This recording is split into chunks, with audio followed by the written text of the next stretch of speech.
time for your motherfucking neighborhood Jesus, your motherfucking shade the way.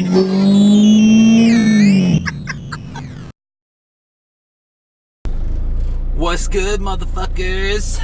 Long time no see since I did a vlog in the car.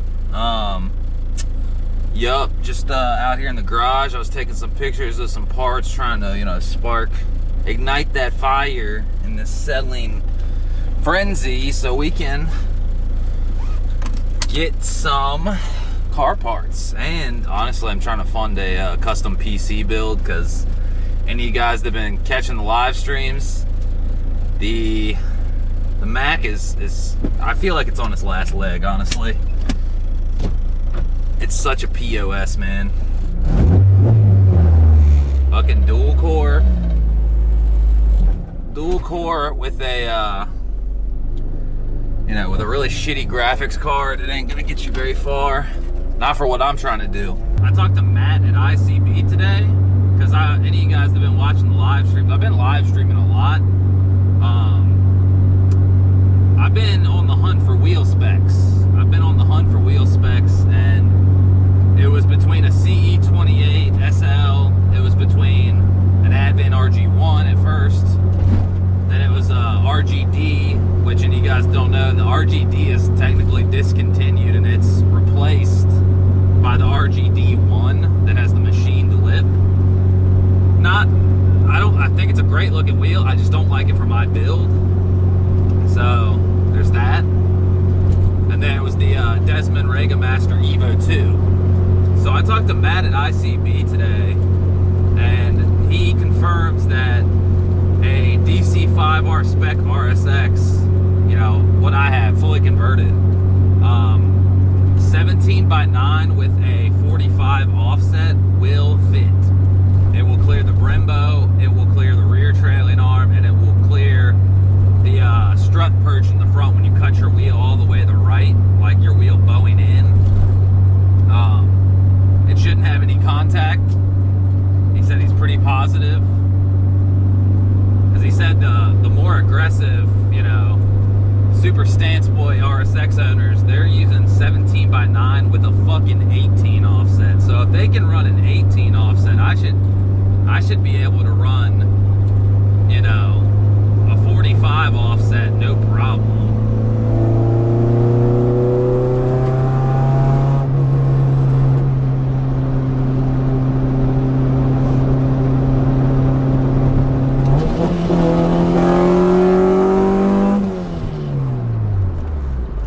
Another thing I'm selling, since I'm thinking about, different wheels, my spare 2 R888Rs for the Type R wheels, I'm going to sell those. And I'm also going to sell the spare Type R wheels as well. Just not much of a need for them, honestly, because I'm going to use these wheels I got, these Type R silver wheels, as my daily wheels, my winter wheels, etc., etc. And then I'll use the Regamasters. It's going to be Regamasters, guys.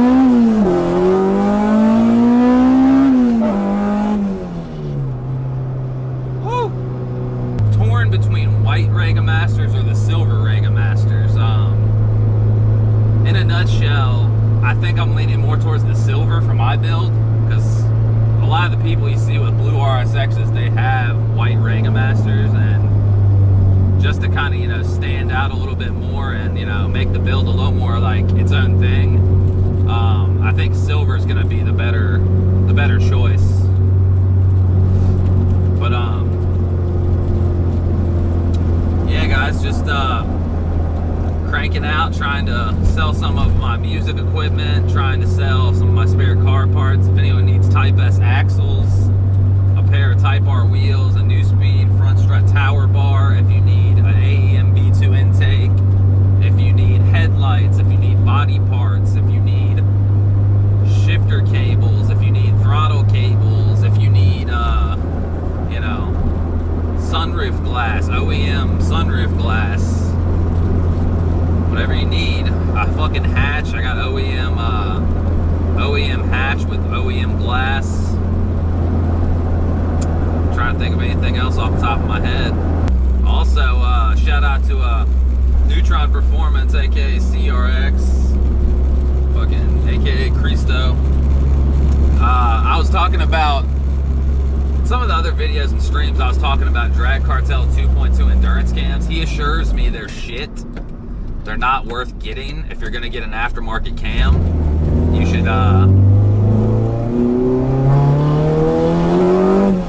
get a Spec 4 cam. Cause like, let's say you listen to Evans Tuning's K-Series checklist.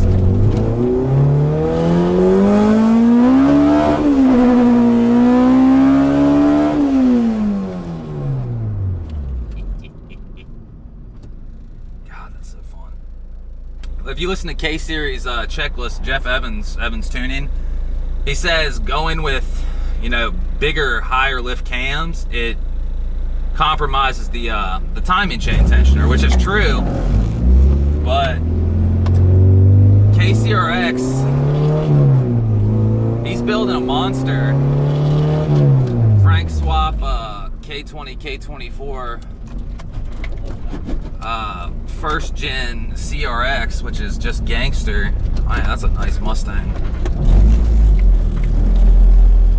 That is a really nice Mustang. I like that 67 Mustang.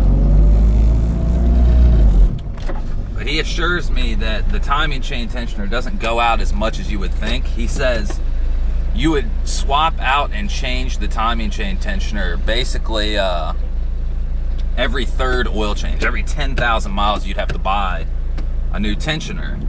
Which if you think about it, it's not that bad, you know? It's not.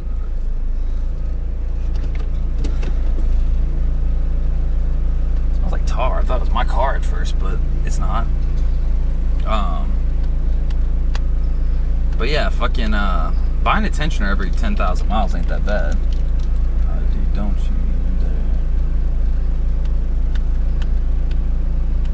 I thought he was about to rattle can over by my whip. Get overspray on this whip, beat that ass.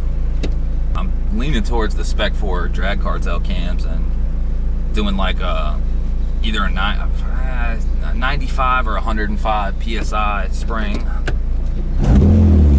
But yeah, fucking Spec 4 cams.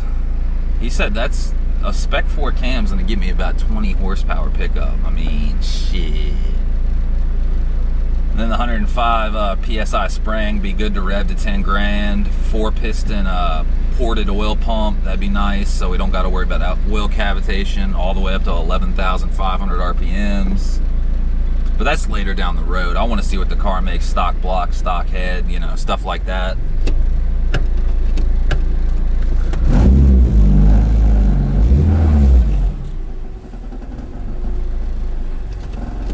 True story.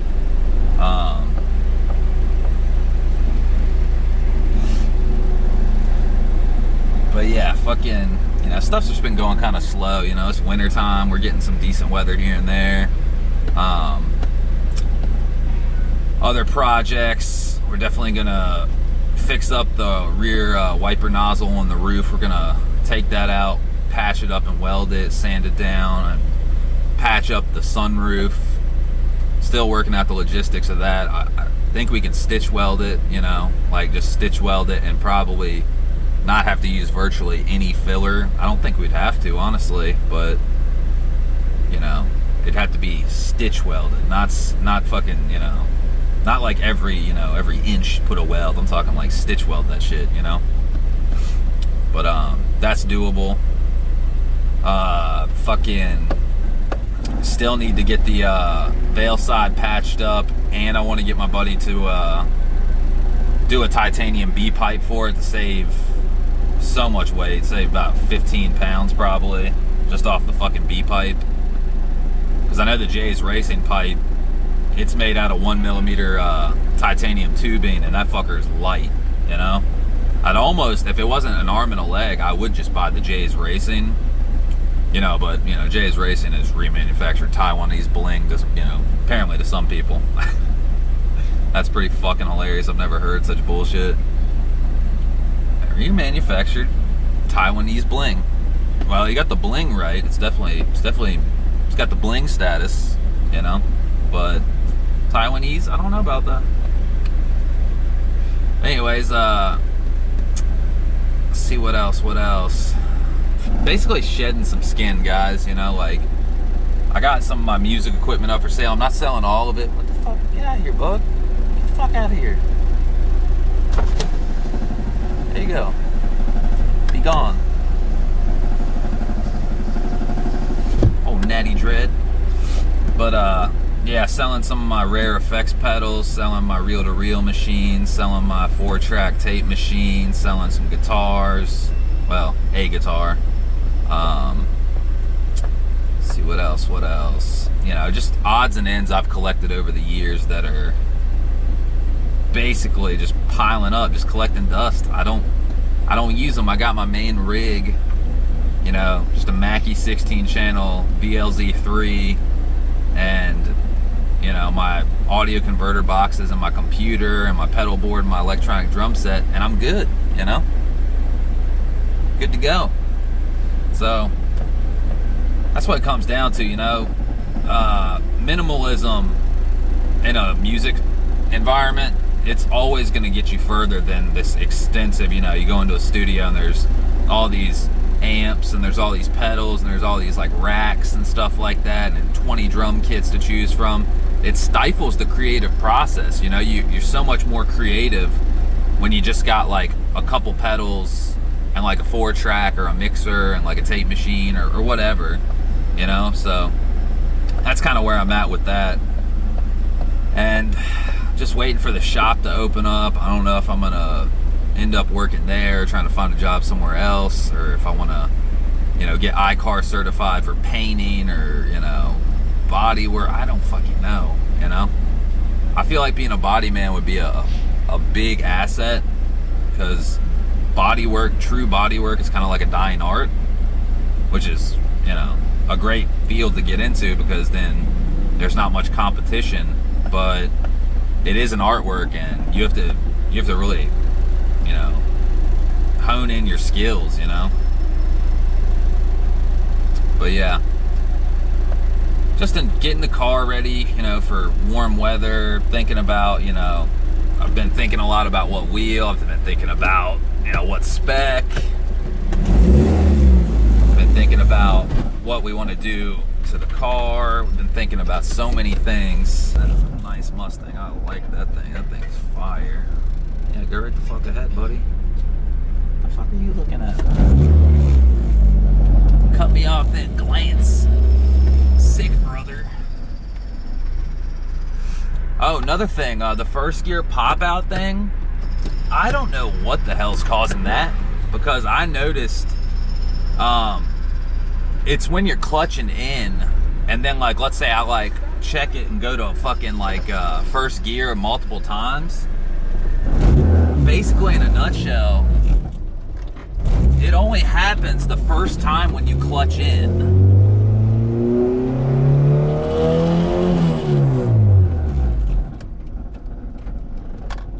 It's only the first time when you clutch in. Like, let's say I'm in neutral, right?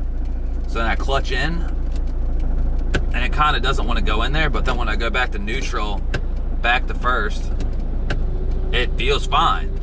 So it's something to do with, I think it's something to do with the fucking K-Tune CMC or slave cylinder or clutch hose, because I'm not low on fluid, and it's starting to make me think that it's something to do with the CMC or the slave or the clutch hose, honestly, really. And seeing as, I mean, no offense to K-Tune, I mean, y'all make some good products, but not all your shit's that fire. You know, with their reputation, it might fucking be something with their shit, you know? I don't know. But that's what I think it is. I don't think it's a synchro, honestly, because if it were a synchro, it'd be popping out and grinding. It just pops out. That's the thing. Like, it literally just... I wish I could get it on film.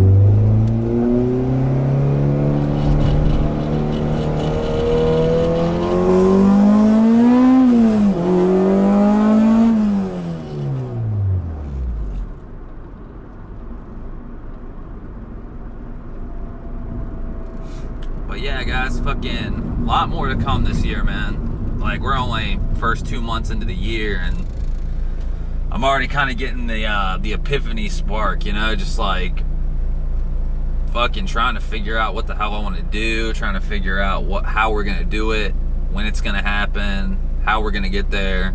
A lot more progress to come to this car, man. And another thing I've been thinking about is I'm always thinking about, do I want to keep dailying this car? So much money in this car. Do I want to keep dailying it? Well, the answer is yes, but to an extent.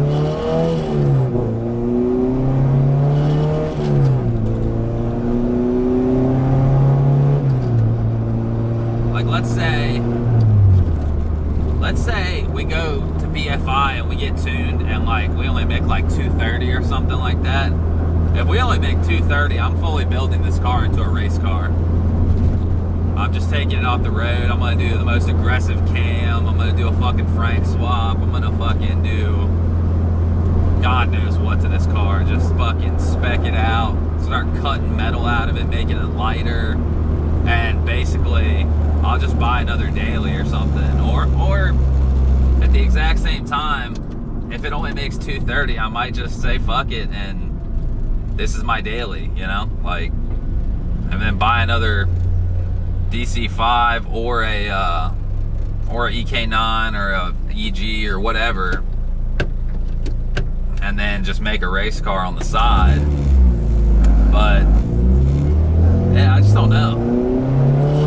But yeah, other than that, car hasn't leaked a drop of oil, ain't leaking a drop of coolant, it's not burning any oil, drives good, AC works, heat works, it revs out to fucking 9,500 all day.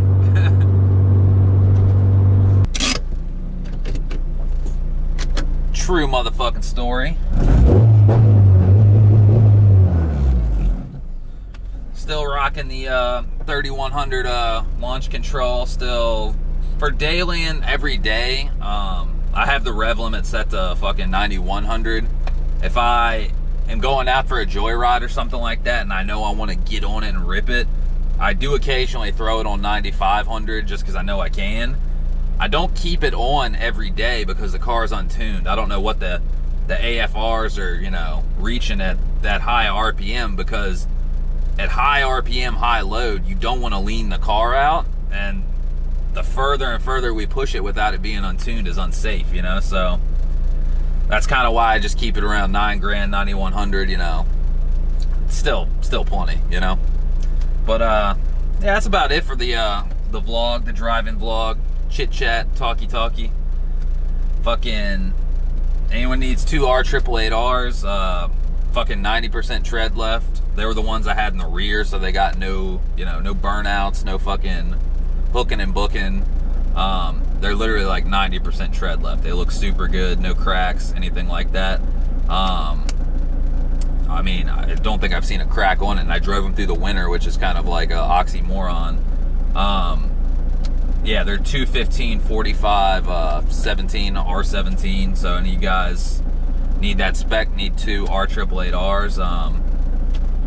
You know, I'm thinking $200 for the two tires, honestly, because that, if you think about it, four of them would be $400. That's like a super good deal. $200 for two R888Rs. Let me know if you need them. J-Blood, carbon Kevlar, spark plug cover. Got that. I'd let that go for $150. New Speed front strut tower bar, I'd let that go for one of you guys, probably like $175. I have it listed for $200. And anything else, I got Password JDM yellow fog lights with LEDs. Anyone's interested in those? Yada yada. Anyways, guys, message me if you need anything. I'm out. Be y'all.